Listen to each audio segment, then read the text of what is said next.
When a little girl tugs insistently on an overworked police officer's sleeve, the officer initially dismisses it as yet another routine welfare check. But as the child's shaky voice reveals one chilling detail, everything changes, plunging the station into a whirlwind of questions and forcing a quiet suburb to confront secrets that should have stayed buried. Before we dive into this story, let us know where you're watching from. And if you believe in the power of justice, hit that like button and subscribe for more. Sophie Warner had been on the force for nearly 8 years, long enough to know that small calls can escalate into life-altering storms. She normally handled traffic incidents, neighborhood disputes, and the occasional break-in, but this shift felt different from the get-go. The early morning sun had barely risen when a dispatch call crackled through. A child, perhaps no more than 6 or 7, seen wandering alone near a row of vacant storefronts, wearing shoes so worn they might as well have been bare feet. Sophie tossed her half-eaten breakfast aside, told her partner she'd handle it, and sped out in her cruiser. She expected another scenario of a lost child who'd slipped away from inattentive parents or a sibling left behind at a store. She'd find the guardian, scold them, and move on with her day. But that assumption crumbled the moment she stepped out and met the little girl. The scene unfolded near an abandoned building tagged with graffiti, shards of broken glass glinting in the early sun. The girl clutched a small stuffed rabbit to her chest, big eyes scanning the environment for threats. Sophie approached slowly, trying not to scare her away. "Hey there," Sophie said softly. "I'm Officer Warner. Are you lost?" The girl's trembling voice barely rose above a whisper. I can't find Naomi. And I'm not supposed to be outside alone." Her eyes were huge and frightened, hair tangled. Sophie crouched to the child's level, heart skipping. Usually, a lost child would mention a mother or father, not someone named Naomi. She asked gently, "Is Naomi your mom?" The girl's lips quivered, as if that word, mom, held secrets. She shook her head. "No, I think so. I don't know," she managed. Sophie's spine prickled. She led the little girl, whose name was Gracie, she discovered, to the cruiser. "We'll sort this out, okay?" Sophie offered a warm smile. The child perched in the back seat, hugging that rabbit. She smelled faintly of unwashed clothes and something stale. Sophie radioed dispatch, asking if any missing child reports matched Gracie's description. None did. Then Sophie tried to ask Gracie her last name, but the girl shrugged, looking lost. "Sometimes I'm Gracie Butler," she said uncertainly. "Sometimes I don't know." Sophie felt a pang of concern. Already something was off.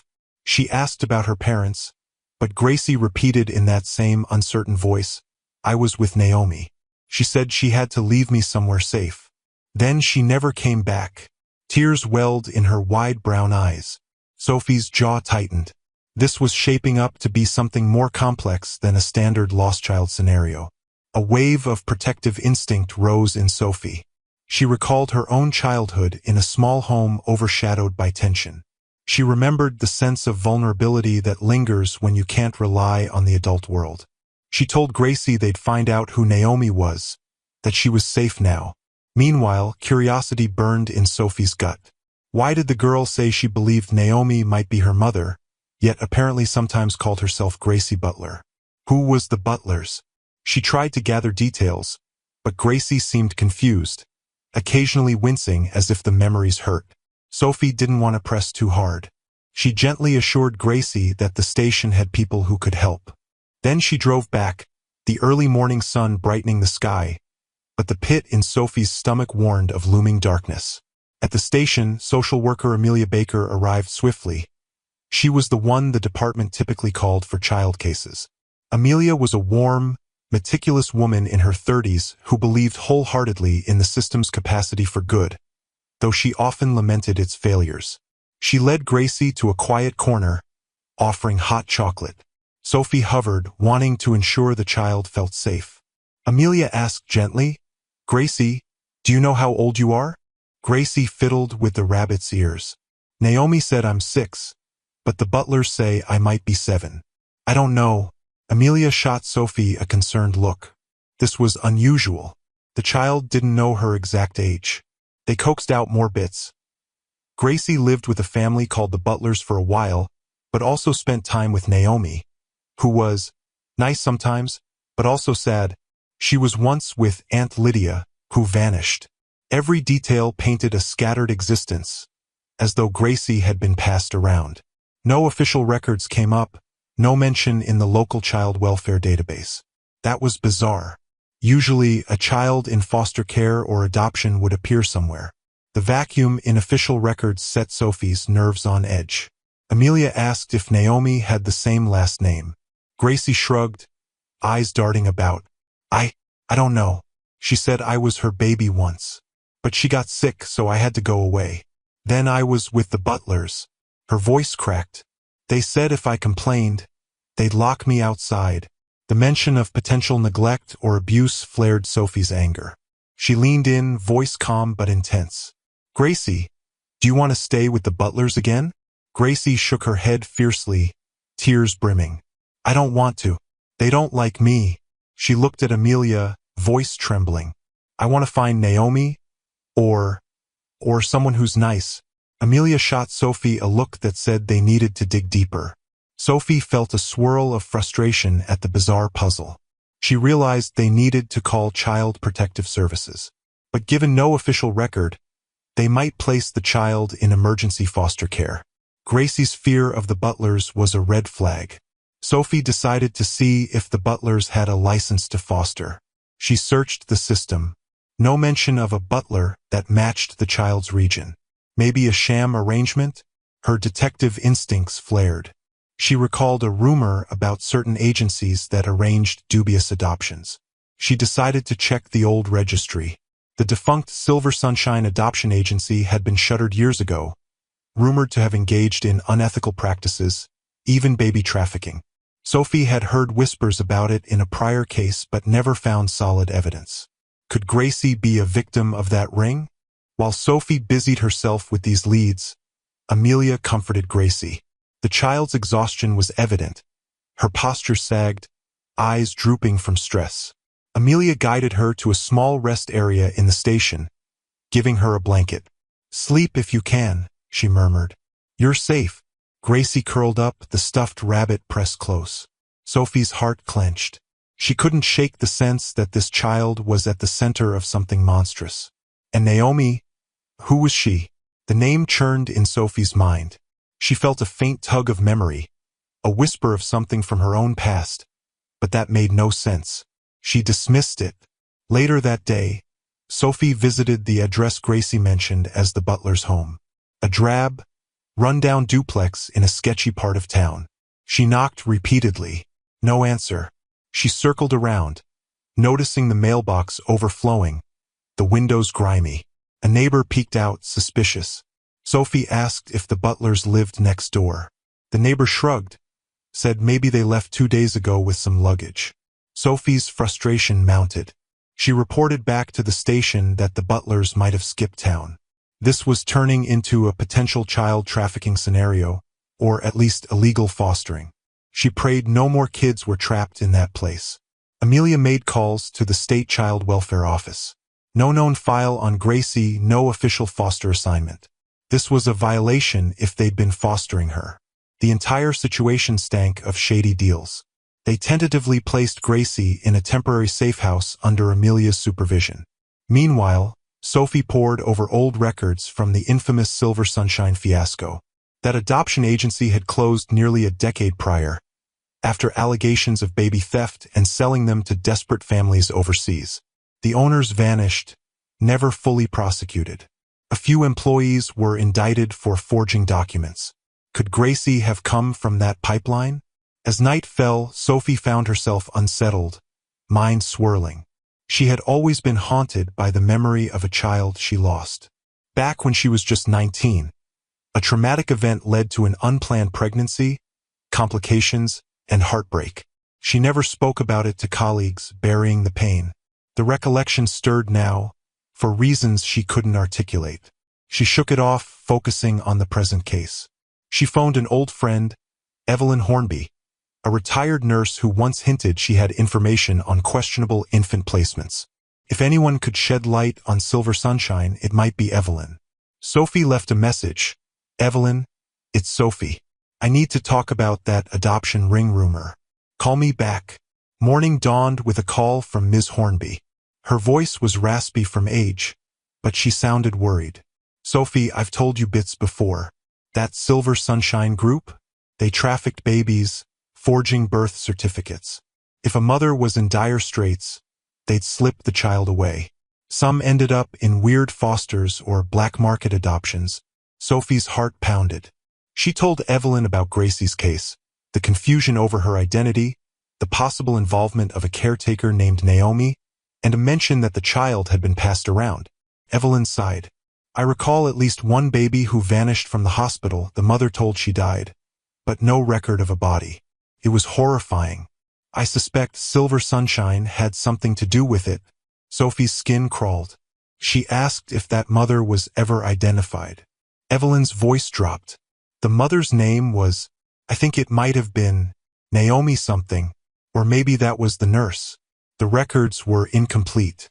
But I remember a file with a baby who was never properly accounted for. Sophie hung up, a chill creeping down her spine. Could Gracie be that baby?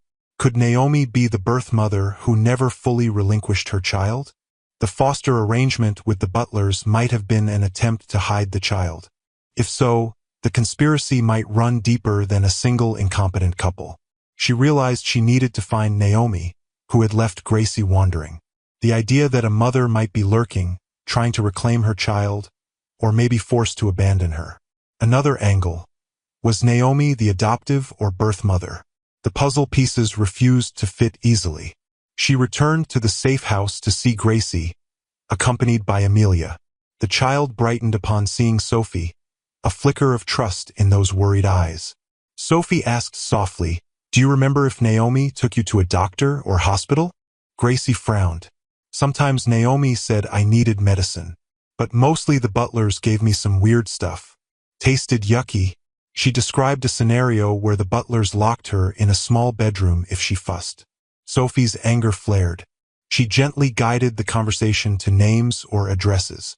Gracie mentioned a place with a sign of a silver sun once, but she was too little to recall details.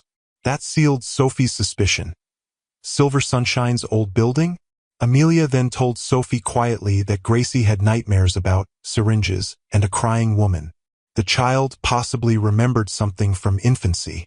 This reaffirmed the likelihood that she'd been trafficked or forcibly removed from a mother. Sophie's chest clenched. She thanked Amelia, promising to keep pushing for answers. Over the next few days, attempts to locate the Butlers faltered. They had vanished. Naomi was equally elusive. No phone records, no stable address. The entire case reeked of deliberate cover-ups. Sophie confided in Ms. Hornby again, who admitted that years back, she'd seen suspicious births. Some mothers told the baby died, but hospital staff suspected the child was whisked away. It broke my heart, Evelyn said, voice trembling. But the administrators threatened staff to keep quiet. I left soon after. If the mother's name was indeed Naomi, maybe she spent years searching for her child. Sophie's own sorrow about losing a baby at 19 bubbled up, though she squashed it, focusing on the job. Then, in a surprising twist, a frail older woman arrived at the station, asking for Sophie. She introduced herself as Miss Autumn, a retired teacher who once fostered children. She said she'd heard rumors that Gracie was in the station's protective custody. Miss Autumn wore an anxious expression. I was a foster parent for a child named Gracie for a short time, she said. But the arrangement ended abruptly. The agency told me she was being placed with new guardians. That was the last I saw her. She explained that the agency was, in fact, Silver Sunshine. They tricked me. They never gave me final paperwork. Then they took Gracie away. Her eyes misted with regret. I tried to find her, but the place closed. I'm so relieved she's alive. Sophie's pulse raced. This Miss Autumn might confirm Gracie's background. The older woman recounted the baby's arrival at her small farmhouse. She was told the mother was unfit, but no official documents were provided. Then a few months later, men in suits arrived, claimed they had instructions to move the baby. Miss Autumn was powerless, threatened with legal repercussions if she refused. She'd spent years haunted by that child's fate. Sophie gently asked if Miss Autumn recognized the name Naomi. The woman frowned. I recall a letter that came with the baby's bag, addressed to Naomi's baby. I never found out more. This hammered the notion that Naomi was the birth mother, deceived or coerced. Miss Autumn wept softly, apologizing for not doing more. Sophie patted her shoulder, grateful for her honesty. That afternoon, Sophie sat in her cruiser outside the safe house, mind swirling with revelations. The narrative was shaping up. Naomi was the birth mother, perhaps forced to hand over her baby to Silver Sunshine. Gracie ended up with fosters who neglected or abused her. Naomi reemerged, tried to reclaim the child, but something forced her to vanish again, leaving Gracie behind. The question was, why would Naomi abandon Gracie in that street? Fear of authorities or a threat from the butlers? Or had Naomi been threatened by whoever orchestrated these shady placements? Sophie's phone buzzed. Amelia's voice. Sophie, Gracie's having a meltdown. She's screaming that she wants you. Sophie sighed, feeling the child's attachment forming. She arrived, found Gracie in tears, babbling about nightmares and wanting comfort.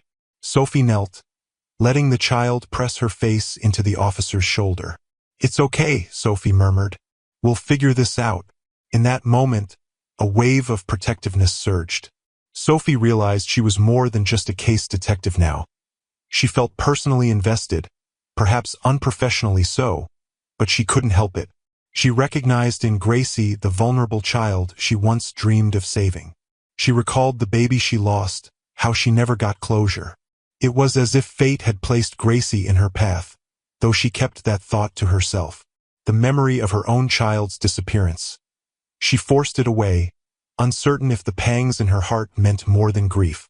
After Gracie calmed, Sophie pressed Amelia about the legal route to keep Gracie from returning to the butlers if they reappeared.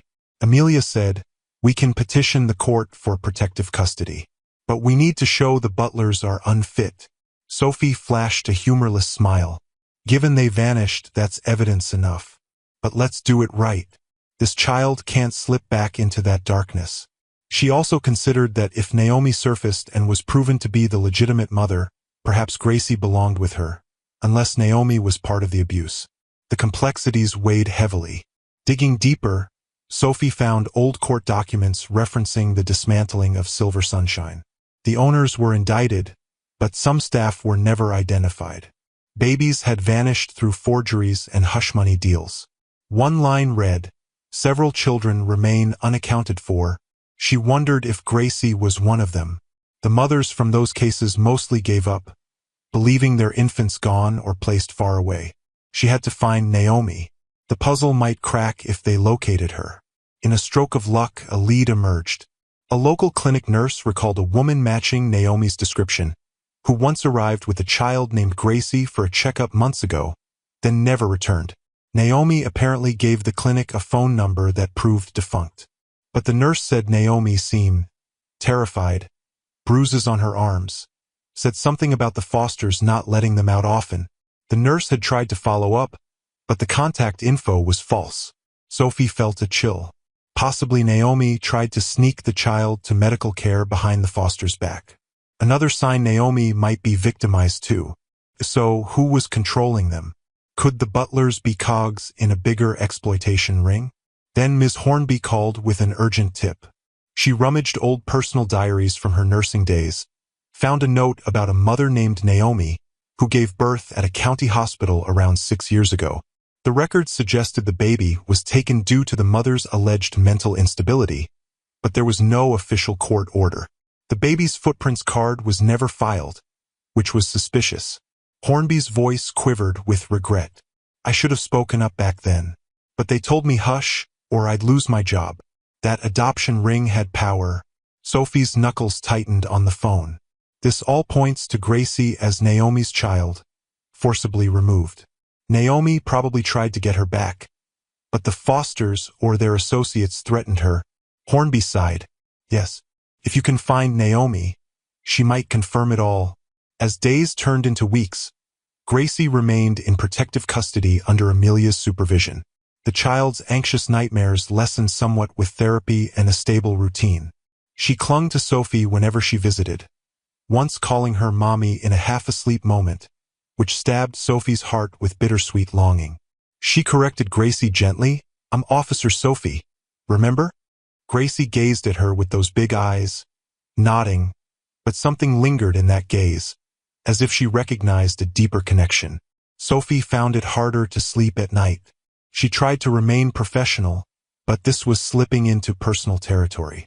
She asked Ms. Hornby discreetly about an infant that vanished around the time Sophie lost her own.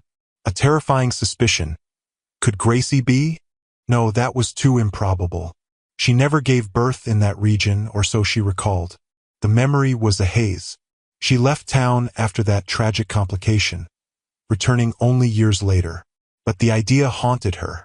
One evening, she rummaged through her personal stash of old hospital forms from her youth. She saw the name of the facility was indeed in a neighboring county. Her postpartum experience was traumatic and hazy. The child was declared dead at birth. She never saw a body. She had been so young and devastated. Could that be the same circle of illusions Silver Sunshine used? She felt goosebumps. She texted Ms. Hornby. Is it possible a mother was told her baby died, but actually the baby was trafficked? Hornby responded, yes, that was the rumor. I can't confirm specifics, but it happened at least once. Sophie's pulse pounded. She tried not to leap to irrational conclusions, yet part of her soul whispered that maybe Gracie was more connected to her than random fate. The next day, Miss Autumn arrived again at the station, in tears, saying she found an old Polaroid with baby Gracie's first name scrawled on the back. She handed it to Sophie. The infant in the picture had a faint birthmark on the right shoulder. Autumn said, she was about 6 months old then, or so they told me. Sophie studied the photo. Something about that mark jarred a memory. She had a small birthmark near her collarbone, inherited from a paternal lineage. Could that mean? She tried to calm herself, refusing to jump to wild guesses. She decided to request a DNA test from Gracie, under the guise of verifying her parentage if Naomi eventually came forward. Officially, it was to check if Naomi's claims were legitimate, but Sophie had a hidden agenda. See if Gracie was Sophie's own lost child. The swirl of emotions nearly knocked her breathless. She told no one but Ms. Hornby, who agreed to keep quiet. The test took time, leaving Sophie in anguished suspense. Meanwhile, she threw herself into locating Naomi or the butlers. A break occurred when a disheveled woman was spotted rummaging near an abandoned lot. Rumored to answer to Naomi, patrol officers picked her up. Indeed, she was Naomi. She appeared malnourished, bruised, eyes darting with paranoia. She sobbed upon hearing that Gracie was in protective custody, demanding to see her child. Sophie arrived to question her gently. The story that emerged chilled her. Naomi described how she'd been a vulnerable mother, manipulated by an unscrupulous broker who took her newborn, claiming she was unfit. She spent years drifting, trying to track the baby, eventually finding a lead that Gracie was with fosters called the butlers. She managed to retrieve the child for a few days, but the butlers threatened them with violence. Out of desperation, she left Gracie in a public place, hoping the police would take the child to safety. She had no money, nowhere to go, terrified of the Foster's associates, who had a stake in keeping Gracie's origins secret. Sophie's heart ached, seeing Naomi's raw anguish. She had her prints run, found old hospital records verifying she gave birth around 6 years ago, but the birth certificate was flagged as stillborn. So the baby was stolen, apparently. The adoption ring's filthy hands were all over this. The butlers, it seemed, had reaped hush money or used Gracie as leverage. Naomi sobbed. They said I had no rights, that I was insane. I tried to love my baby, but they threatened to kill me if I told anyone. Sophie believed her. The battered woman's story matched the bigger puzzle. Naomi insisted she wanted Gracie back. She wept, I'm her mother. I just wanted to keep her safe. The station gave her medical help, a shelter referral, though she was still an emotional wreck. Now, if the Fosters were criminals, that left the question. Who else was complicit? Did Silver Sunshine's old leadership link to the Butlers? Sophie found mention of a suspected kingpin named Caldwell who never faced charges. Possibly the Fosters answered to him. The web was daunting, but the immediate concern, who had rightful custody of Gracie now? Judy was the birth mother, but the system might require paternity checks or a thorough mental health evaluation. The child had grown attached to Sophie. The complication roiled. Then the DNA test results arrived. Sophie, trembling, read them in a private corner. 99.9% match for maternal link. Sophie Warner was biologically related to Gracie. The shock nearly buckled her knees. Her own child? The baby she believed died at birth was alive, had been trafficked, ended up with Fosters, and was now the same Gracie she was protecting. She wept, tears of both devastation and wonder, feeling fate had drawn them together. She had no clue how to process that bombshell. She confided in Ms. Hornby, voice shaking, "Gracie is my daughter. They told me she died. They stole her from me." Ms. Hornby gasped, tears shining. "Oh my dear God, we suspected they did that to some mothers. But, oh Sophie, I'm so sorry. But at least now you know she's alive." Sophie's mind spun. She realized that Naomi's claim must be false, or perhaps Naomi had been a caretaker who also got deceived. The child was actually Sophie's. But how did Naomi believe she was the mother?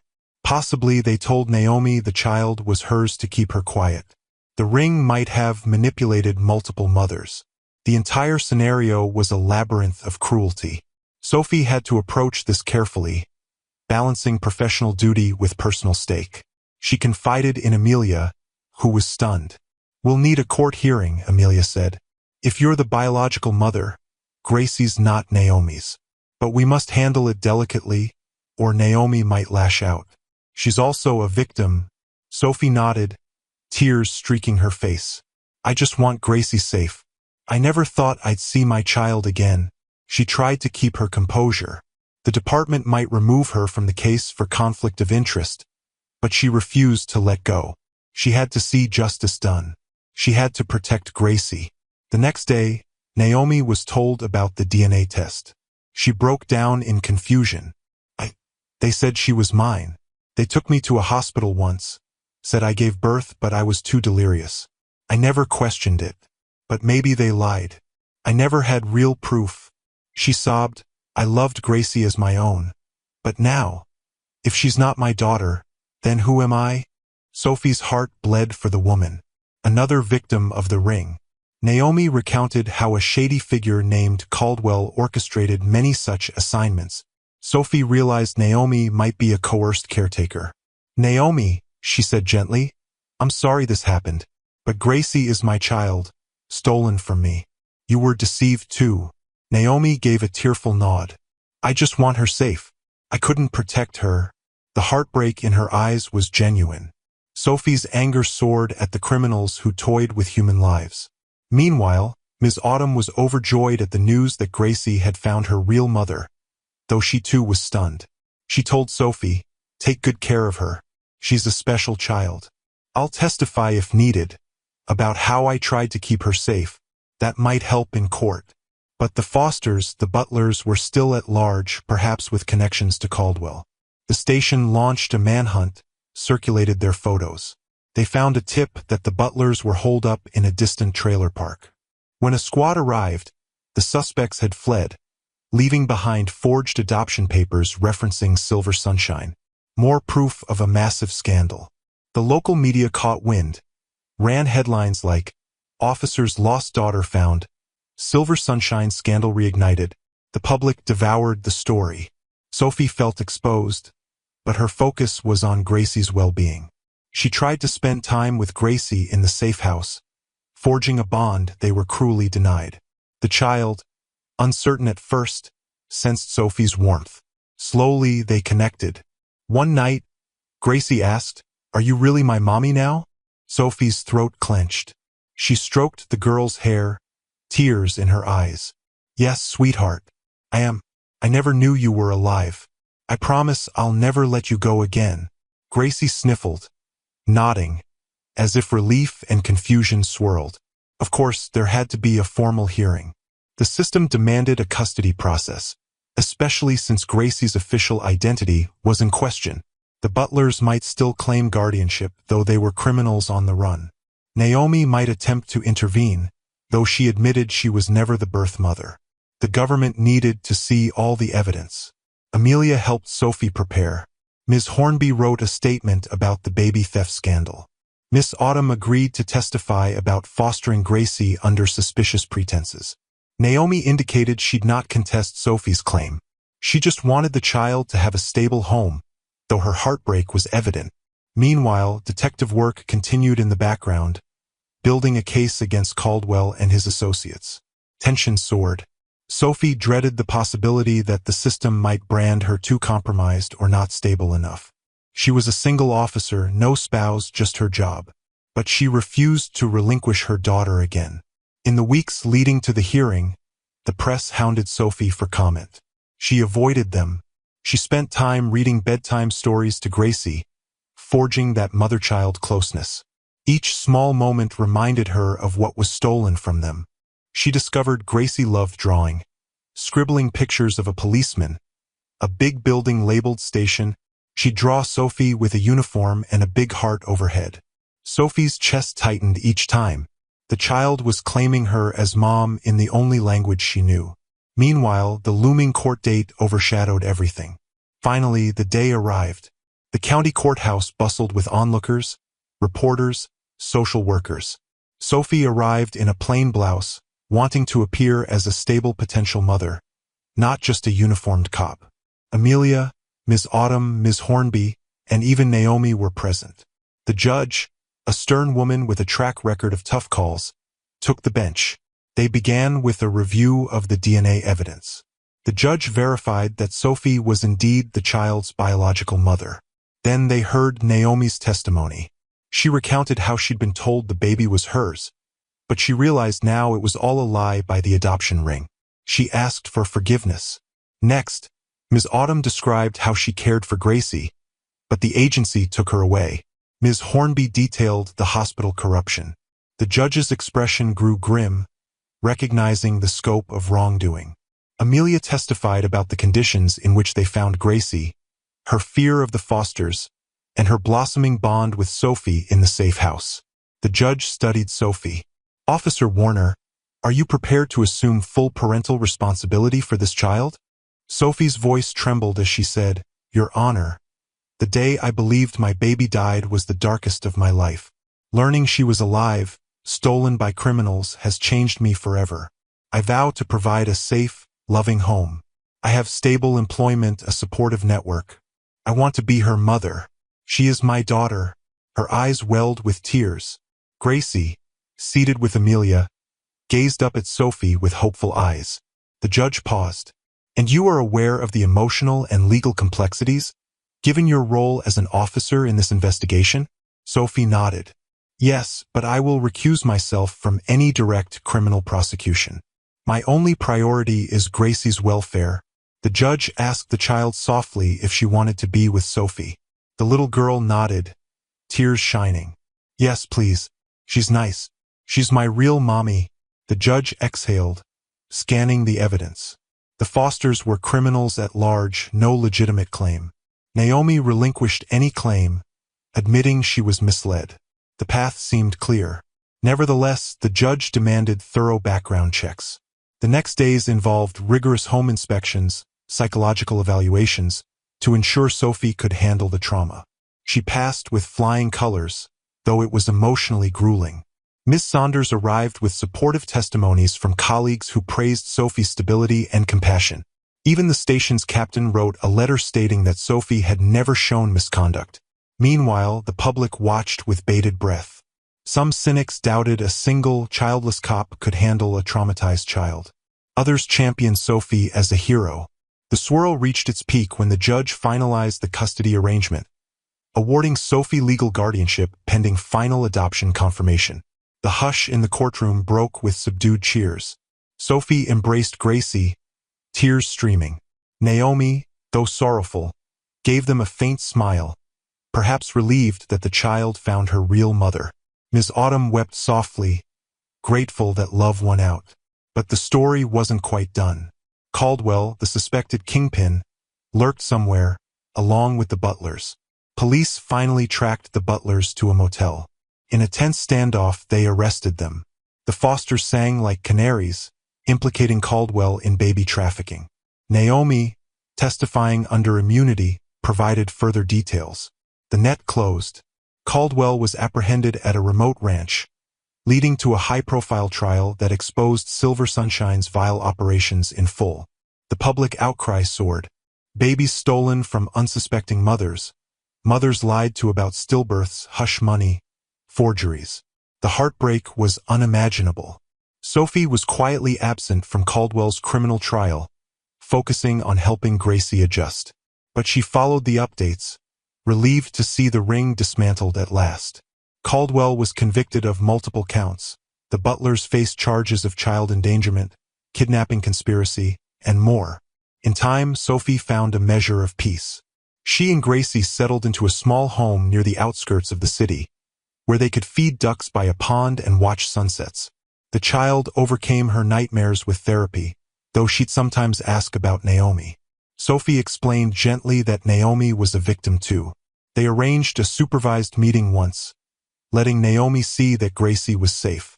Naomi wept, apologizing to the child, who gave a shy hug. Sophie recognized it was best to keep contact minimal, but she allowed an open door for the future if it helped Gracie's healing. Ms. Autumn visited often, bearing homemade cookies, delighted to see the child in a stable environment at last. Ms. Hornby also stopped by, hugging Sophie with tearful pride. "You've righted an old wrong," the nurse whispered. "I'm so glad." Sophie smiled, still grieving the years lost, but grateful for the future. Back at the station, Sophie's colleagues treated her with newfound respect. They knew she'd been through a personal crucible. The captain allowed her some flexibility, focusing on cases that wouldn't conflict with her role as Gracie's mother. She found fresh purpose in investigating child welfare crimes. She wanted no more Gracies to slip through the cracks. Sometimes she'd walk by the Child Protective Unit, see frightened children, and remember her daughter's big eyes on that first day. She'd vow never to underestimate a minor call again. Gradually, a sense of normalcy blossomed in their home. Gracie learned to read with Sophie's help, squealing with excitement over simple bedtime stories. She called Sophie Mommy without hesitation now, a bond that warmed Sophie's heart daily. Once, while cleaning a closet, Sophie found a dusty old baby blanket from her teenage years. She realized it would have belonged to her infant if that baby had lived. She showed it to Gracie, tears brimming. "This was meant for you," she said softly. Gracie pressed it to her cheek, then laid it carefully on her bed. It was a small, symbolic closure, bridging the stolen past and their brightening present. Of course, the trauma couldn't vanish overnight. Gracie sometimes had nightmares, whimpering about dark rooms or bad fosters. Sophie would rush in, cradle her, humming a lullaby. She learned to navigate motherly duties after so many years alone. The shift in her life was radical, from solitary dinners to cutting sandwiches into shapes for a curious 6-year-old. She discovered the joys and burdens of motherhood at once. Doctor visits, school enrollment, making sure Gracie overcame the learning gaps from her chaotic background. But each challenge felt like a gift, a chance to reclaim what was stolen. Ms. Autumn, Ms. Hornby, and Amelia formed a kind of extended family around them, supporting them in daily tasks, forging a close-knit circle that gave Gracie a stable environment.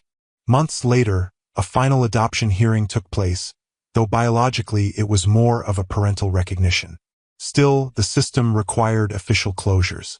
The judge beamed as she signed the documents that recognized Sophie as Gracie's legal mother. The child squealed with excitement, hugging Sophie. In the hallway, Miss Saunders, the social worker, snapped a photo of them all smiling with the official papers. That snapshot symbolized victory over corruption and heartbreak. With Caldwell in prison, the Butlers locked away, the entire Silver Sunshine fiasco unmasked, the city breathed easier, and Sophie's life glowed with personal fulfillment. She had her daughter safe in her arms. One quiet afternoon, Ms. Autumn invited them to her small home, which had a cozy garden. Gracie ran among the flowers, giggling, while Sophie and Ms. Autumn sipped tea on the porch. Autumn patted Sophie's hand. I always believed Gracie deserved a mother who truly loved her. I was never given the chance to be that mother. But I see now that it was always meant to be you. Sophie smiled softly, gratitude brimming. I'm sorry you lost her all those years ago, but we're so thankful you cared for her kindly when you could. Autumn nodded, tears shining. That was enough for me. Now, I can watch her flourish in your care. It felt like all three of them, plus Gracie, formed a patchwork family bonded by love and resilience. Some nights, though, Sophie found herself haunted by the knowledge of how easily a child can vanish into the black market. She thought about other mothers who might never be reunited. She considered forming a volunteer group that worked with local agencies to prevent future Silver Sunshine scenarios. Ms. Hornby encouraged her. You have a powerful story. Use it to advocate for stricter oversight in adoption.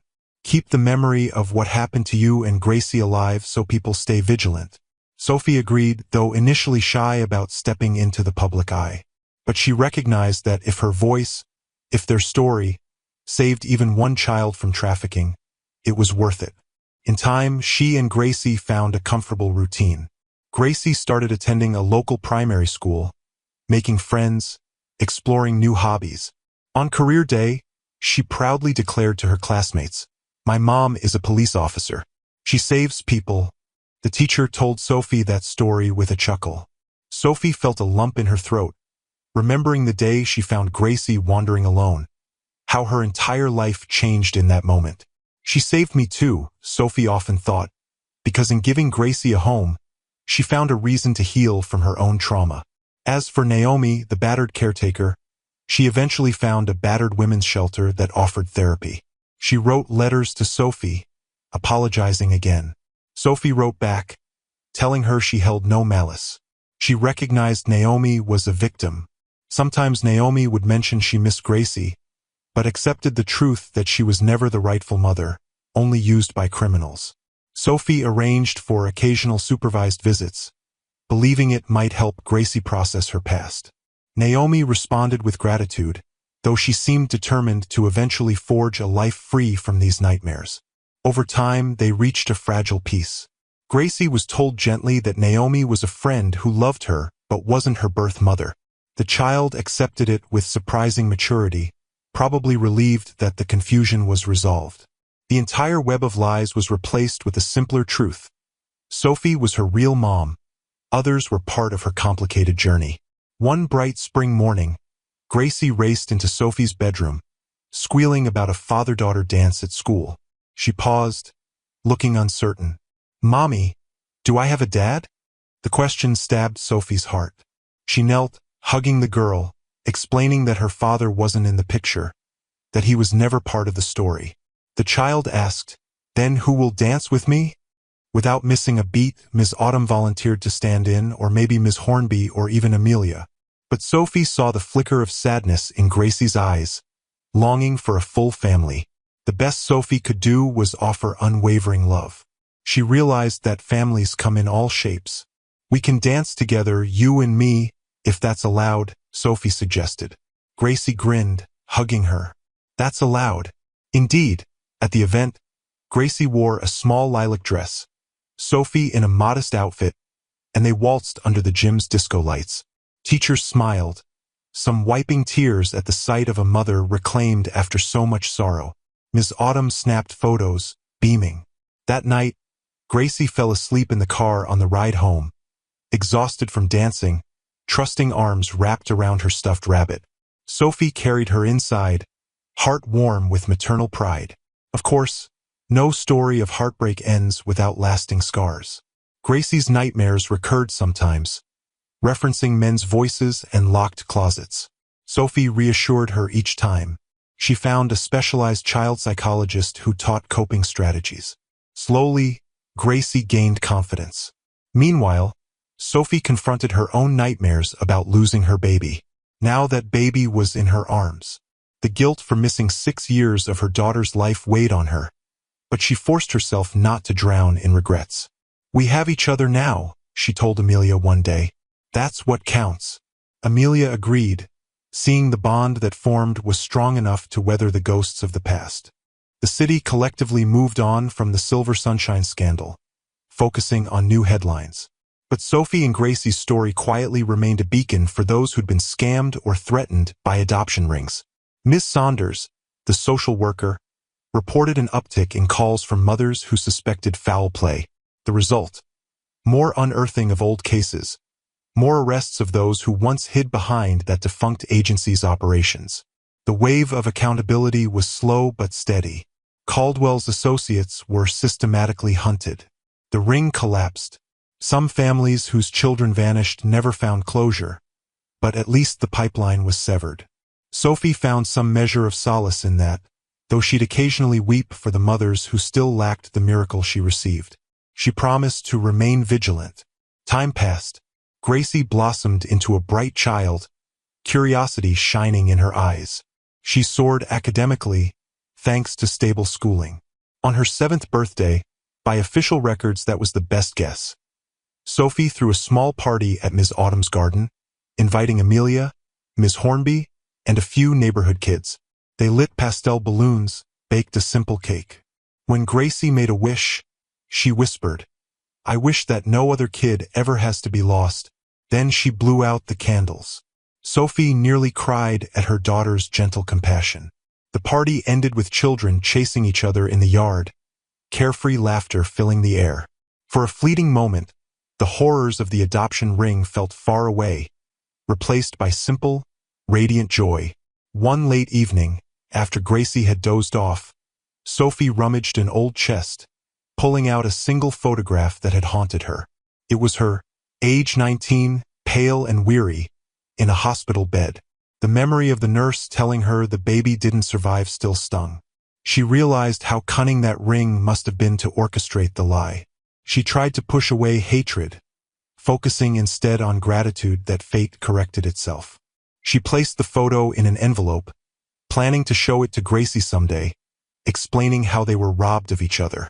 But not yet. The child needed more time before confronting that story in full. For now, kisses and bedtime stories sufficed. On the anniversary of the day Sophie found Gracie wandering alone, the mother took her child for ice cream, a quiet commemoration. They strolled the same route, passing that row of vacant storefronts, though now some shops had reopened. Gracie stared, recalling faintly her fear that day. She squeezed Sophie's hand, as though in silent thanks that she was no longer abandoned. Sophie's chest tightened. She crouched, hugging her. "You're safe," she whispered. "We'll always be together now." Gracie nodded, burying her face in Sophie's neck. They returned home, laughing about which ice cream flavor made the bigger mess. The sorrowful memory gradually transformed into a testament of their unbreakable bond. As Gracie approached 8, Sophie enrolled her in a local dance class, encouraged her to try new things. The child took to ballet wearing pink slippers. Ms. Autumn attended recitals, cheering from the front row. Afterward, Gracie would dash into Sophie's arms, face glowing with pride, a far cry from that timid girl once found on the curb. The difference was night and day. Sometimes Sophie marveled at the resilience of children. She too felt stronger. She channeled her maternal devotion into a new calling, launching a small initiative within the police department to handle potential child trafficking leads with more urgency. Captain Johnson gave it a nod, praising her dedication. She named the program Gracie's Light, referencing the child who sparked the change. The end of that year brought about final court proceedings that recognized full adoption and birth certificate corrections for Gracie, listing Sophie as mother. The judge, the same stoic woman as before, gave a faint smile as she stamped the documents. "This is closure for a case that had no business existing in the first place," she said, voice gruff with emotion. "I wish you both peace." Sophie nodded, tears in her eyes. The clerk handed Gracie a fresh certificate with her true name, Gracie Warner. The child clutched it like a treasure, though she might not fully grasp the significance. Outside the courthouse, Miss Saunders, Ms. Autumn, Ms. Hornby, and Amelia gathered for a photo, cheering. Gracie beamed, and Sophie inhaled the crisp air, feeling a weight finally lift. She had her daughter officially forever. Life settled into a content rhythm. Sophie juggled policing with motherhood, leaning on her circle for babysitting. Ms. Autumn enjoyed reading bedtime stories to Gracie if Sophie worked late. Ms. Hornby occasionally popped by with homemade cookies or invited them to rummage through old scrapbooks. Amelia planned playdates with other kids in the safe house, normalizing social experiences for Gracie. The child thrived, forging a deeper sense of self. She asked fewer questions about Naomi, only occasionally wanting to send her a drawing. They maintained a distant but kind contact. Naomi eventually found a job cleaning offices. She remained fragile but stable, content that Gracie was loved. Sophie allowed herself to believe in the future. She recognized that the ghosts of Silver Sunshine might surface if more families came forward or if Caldwell appealed his sentence. But the immediate threat was gone. She'd handle whatever came next. She sometimes looked at Gracie and recalled the baby she never got to hold in those first moments of life. The knowledge still stung, but overshadowed by the joy of seeing her child run through the yard, squealing about ladybugs or drawing chalk hearts on the sidewalk. Love overcame the darkness. Thus, a tragic, twisted conspiracy that began with a small child wandering alone found resolution in the arms of her rightful mother. The city's foster system took a long, introspective look at how easily children slip through the cracks, implementing reforms for better oversight. Ms. Saunders and Amelia joined committees on child protection. Ms. Autumn started fostering again, though only short-term emergencies. She believed her renewed license might help another child like Gracie find genuine care. And Sophie Warner balanced her detective work with motherhood, forging a stable environment for a child once stolen by greed. She refused to let cynicism define her job. Instead, she saw policing as a chance to intervene before tragedies escalated. On a mellow summer evening, the entire circle of friends, Sophie, Gracie, Amelia, Ms. Saunders, Ms. Autumn, and Ms. Hornby, gathered at the small local lake for a picnic. Gracie wore a bright sundress, giggling as she splashed by the water's edge. Sophie sat on a blanket, smiling at her daughter's carefree delight. Ms. Autumn strummed a gentle lullaby on a battered ukulele. Ms. Hornby recounted stories from her nursing days, skipping the tragedies in favor of sweet anecdotes. They watched the sunset together, the sky painted in oranges and pinks. Gracie ran to Sophie, jumping into her lap. "Mommy, look how pretty the sky is," she exclaimed, face shining with wonder. Sophie kissed her temple, murmuring, "It is, my love. And you are the prettiest part of it." The group laughed softly, the sense of unity almost tangible. Each adult present had played a role in Gracie's rescue, bridging the gap left by corruption. Together, they formed a new family, bonded by compassion instead of blood or official ties. Though Sophie and Gracie shared the miracle of biology. In that moment, Sophie realized this was the epilogue to their tragedy. A quiet, supportive circle, a new normal for Gracie, a battered mother-turned-officer who reclaimed her stolen child. The lost years couldn't be undone, but the future held promise. They'd forge a path forward with love, determined never to let darkness overshadow a child's fate again.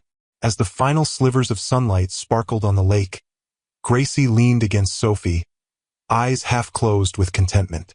The woman gazed at her daughter, heart swelling with gratitude, and whispered a silent vow, "You're safe now. Always. Thanks for watching till the end." If you enjoyed the story, give this video a like if you haven't already and subscribe for more.